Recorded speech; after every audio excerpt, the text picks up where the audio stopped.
En 2024, des événements de célébration et d'anniversaire ont eu lieu en Normandie pour marquer le 80e anniversaire du débarquement des forces alliées en Normandie. Le 11 septembre, ma mère et moi étions invités à prendre la parole lors d'une réunion d'anciens combattants de la Seconde Guerre mondiale au musée de la Libération à Cherbourg. La réunion a réuni des anciens combattants et des témoins de la Seconde Guerre mondiale, et aussi des gens qui ont été témoins de guerres modernes qui se déroulent dans le monde.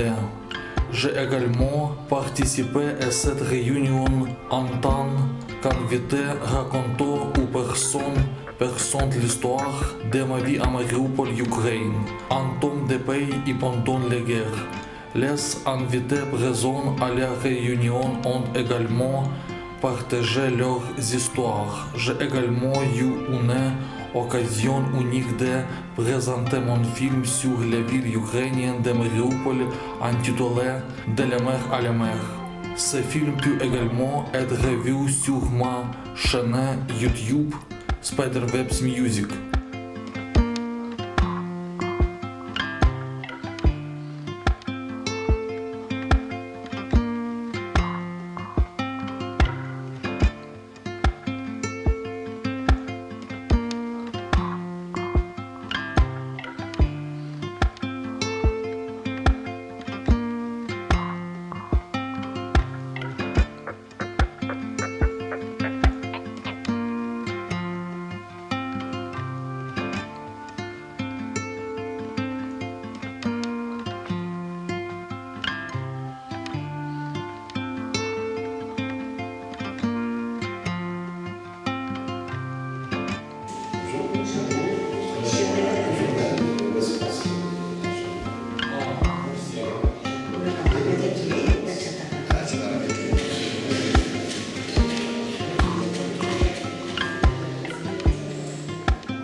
Aujourd'hui, donc, le 11 septembre, a lieu un événement qui s'appelle Raconte-moi ta mémoire, où à la fois ce début d'après-midi, il y aura des jeunes qui sont amenés à interroger des résidents en EHPAD, des personnes nées avant 1944, pour recueillir leur mémoire.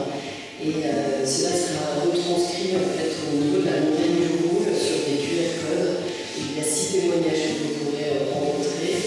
Et également sous forme de livres vivants, nous avons des personnes qui ont fui leur pays à cause de la guerre et qui sont là aussi pour partager leur mémoire, leur histoire de vie et comment ils sont arrivés aussi jusqu'ici à Cherbourg. Notamment on aura Mohamed, d'origine afghane, qui sera là pour témoigner avec son fils et qui est en France depuis maintenant 3 ans. On a aussi une famille ukrainienne avec Alexandre et sa maman qui seront là aussi pour témoigner de leur parcours et leur trajet pour arriver jusqu'au bout du monde, jusqu'à Cherbourg. Et pour finir, on aura Paul, qui est un jeune garçon d'origine ivoirienne, qui arrive aussi en début d'après-midi pour nous partager son discours. Merci en tout cas d'être là. Merci beaucoup. Merci beaucoup.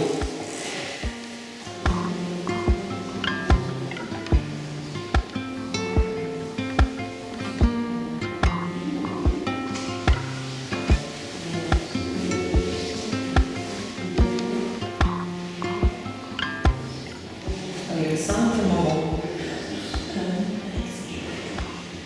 Украине. Здравствуйте. Vous venez comment ça Petit plus parler. D'accord. Mon rue, c'est très Сейчас момент.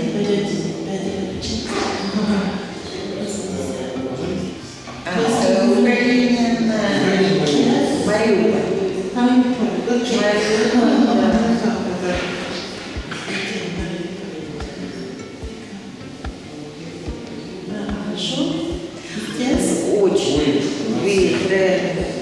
Ok.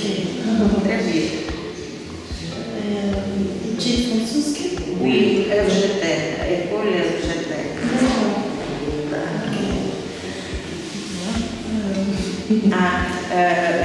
Je sais russe, mais чуть-чуть. Чуть-чуть. Очень чуть-чуть. D'accord. Один друзья, один подруга. Учить, apprendre. En russe Je sais pas. Je ne sais pas en russe. En polonais, c'est uczyć. Немножко русский. Voilà, voilà. Nous sommes petit peu. Alina is, comment ça s'appelle? Nipro. Dnipropetrovsk. Voilà. Donc, chouchou. А кто же habite Déjà, Belgium. Belgique. Moi, avec Moi, cuisine à Belgique.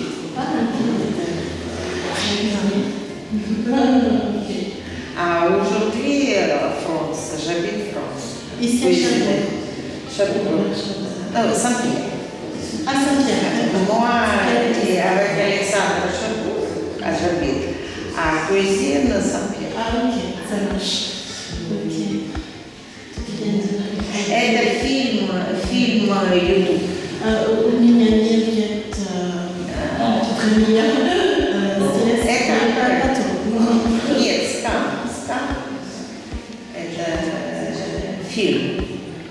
C'est téléfilm pour film. Voyage Mariupol in France. C'est YouTube. YouTube. Ok. C'est pour French langue.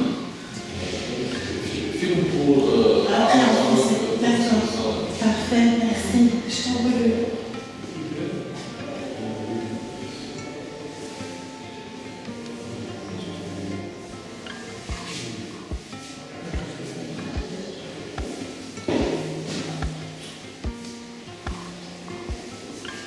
Merci beaucoup. Merci.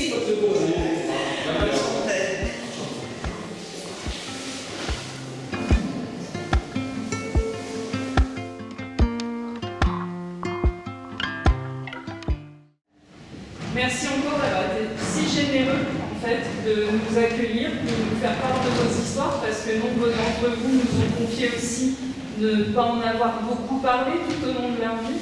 Donc on a conscience, nous, de ce que c'était, l'importance que ça avait pour vous aussi d'en parler, de l'effort que ça a dû être aussi parce que ça fait revenir forcément des souvenirs pas toujours très heureux bien évidemment.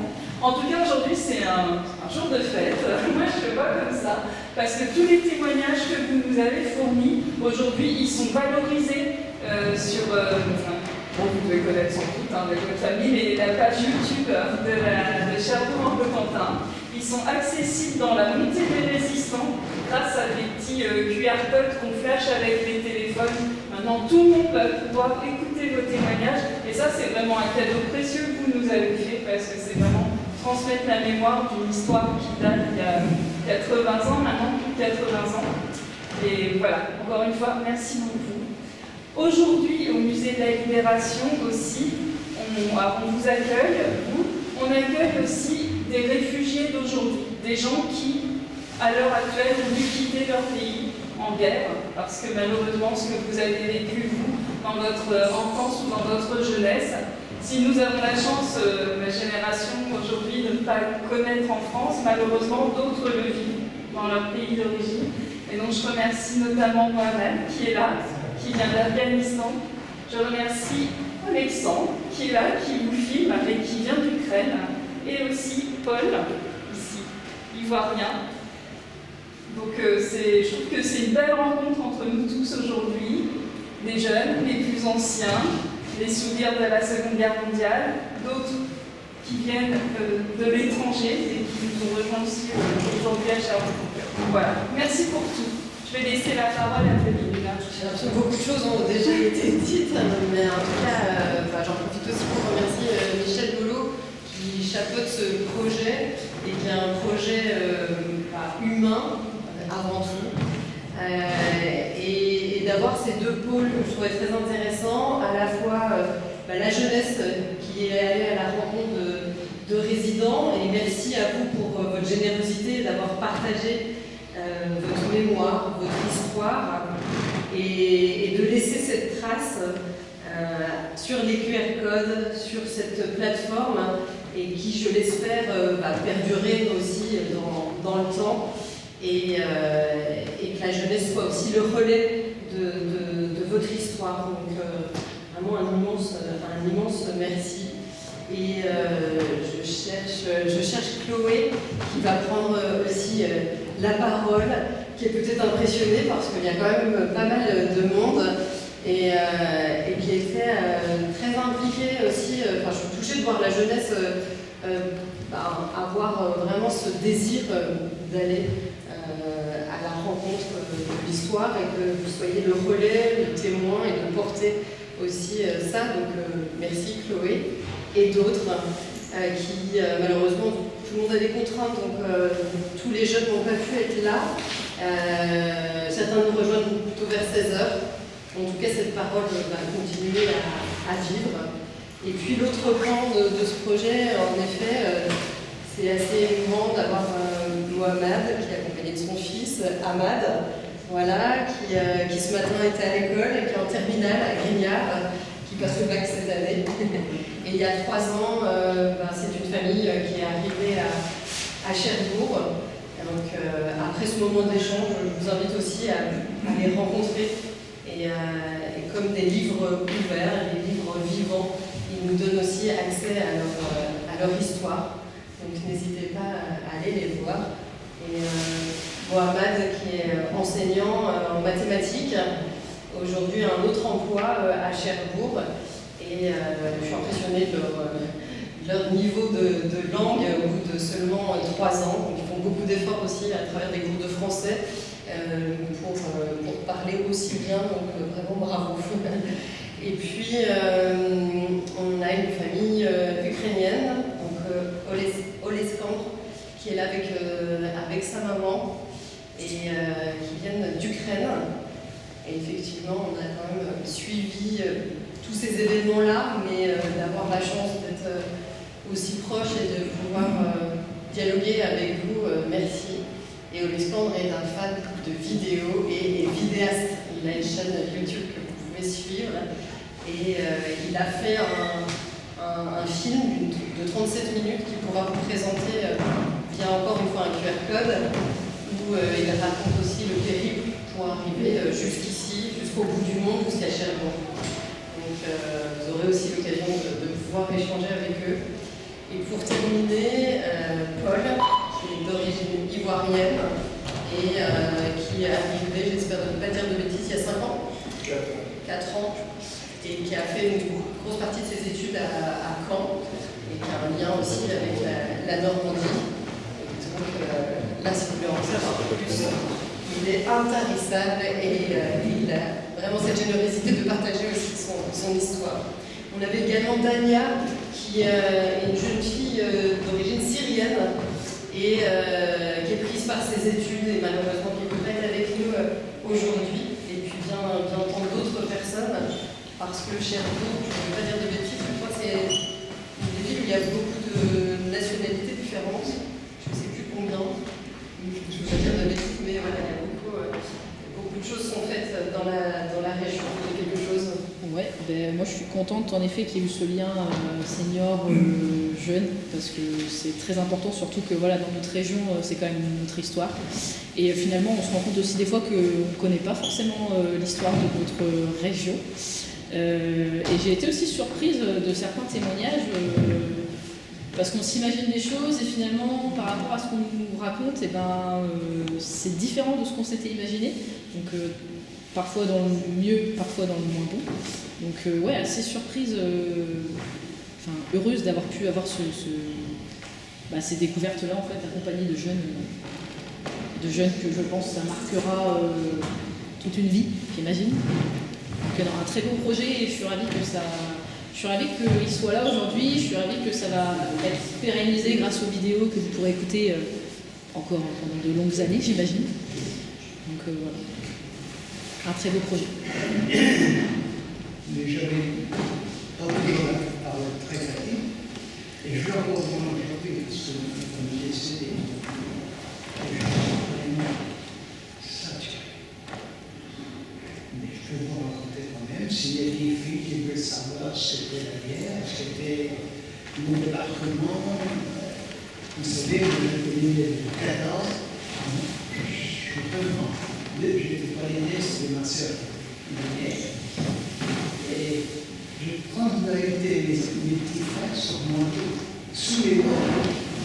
Et j'ai demandé à un des frères, ses bras, arraché à trouver mon frère, va foncer. Incroyable. J'habitais dans sa loin, avec Arnaud, très bien, tous les Arnaud, parce que j'étais Arnaud. On était bombardés, je ne sais pas combien de fois, la maison s'était coulée. On a été obligé de quitter la maison, on ne peut pas rentrer, c'est pas possible, il y avait plus de toit, il n'y avait rien. Et on est parti dans une ferme, on a couché 12 ans de poêle. Et croyez-moi, si vous voulez, le lendemain, la ferme était incendiée, brûlée. On aurait pu tous passer dedans. Mais heureusement, on est. Et moi, je peux vous dire qu'on a une sacrée chance, parce que là, c'est sur tous les bords de blanc, les bombes, les avions qu'on tombait derrière la maison et tout. Je n'ai jamais sur tous mes frères, et ma mère, mon père n'était pas là. Jamais eu à la maison, mes frères, avec une blessure, jamais ils ont été blessés. Je vais vous dire que vous êtes jeune, mais je ne vous souhaite pas de connaître ce que j'ai connu.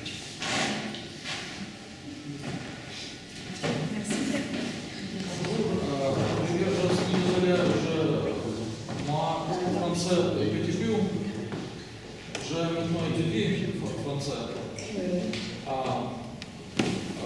Je suis Alexandre, je m'appelle Alexandre Сахмял, je suis un blogueur vidéo ukrainien.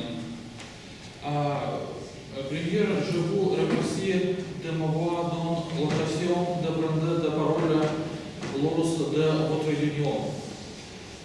J'ai vécu presque toute ma vie 46 ans à Mariupol. Mariupol est une ville située à bord de la mer d'Azov qui, ce dont une personnel ordinaire avait besoin pour vivre. Dans notre ville, il y a avant 3 grandes usines métallurgiques, dont l'usine Azovstal. Mais par contre, mes amis vivent à Mariupol. Il y a des cafés, des cinémas, des centres commerciaux et un théâtre. Des concerts et des festivals de musique ont lieu dans votre ville.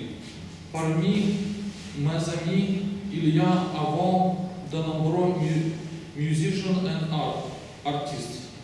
À Mariupol, je travaille sur le tournage de concerts de musique et de fêtes des enfants. J'ai également pris des vidéoclips et interviews d'artistes. Je garde ma propre chaîne YouTube. Ce sont les activités que je souhaite faire ici en France. Mon grand-père, pilote militaire, me disait quand j'étais enfant que la guerre est une très mauvaise chose et qu'elle doit être évitée. Je me suis souvenu de ces mots pour le reste de ma vie. John Lennon a dit un jour, je me fiche de ce que vous dites et dois y avoir la peine, point final. c'est aussi mon point de vue. Et tant que chrétien, je crois que vous devez être capable de pardonner à autrui et de les accepter. Possible de vous comprendre. Excusez-moi. Il doit y avoir la Et de toute façon, voilà, si vous allez dans la salle pour rencontrer Alexandre, vous pouvez aussi relire son témoignage et regarder aussi sa vidéo de son périple jusqu'ici. Donc, merci Alexandre. Merci beaucoup. Tout le monde n'a pas eu cette chance. Malheureusement, aujourd'hui, quand je vais en Côte d'Ivoire, il y a des enfants, il y a des gens de mon âge qui, dans le temps, en 2010, avaient le même âge que moi, qui n'ont pas eu les chances, parce qu'elles n'ont pas eu les chances que j'ai eues, qui sont en train de vivre dans la misère. Et c'est ça l'héritage de la guerre, il faut le dire. Il faudrait que les générations, nous, qui sommes les jeunes, nous le comprenions, et que nous nous battions pour ne pas commettre des erreurs et arriver aux guerres. C'est la pire des choses pour moi qui puisse arriver dans un monde vivable. C'est la pire des choses. Bref. Donc après cette expérience, j'ai réussi finalement, après ma licence, à rentrer en France donc pour le prolongement de mes études. Et aujourd'hui, j'ai la chance de m'en sortir, d'intégrer des institutions de premier plan en France.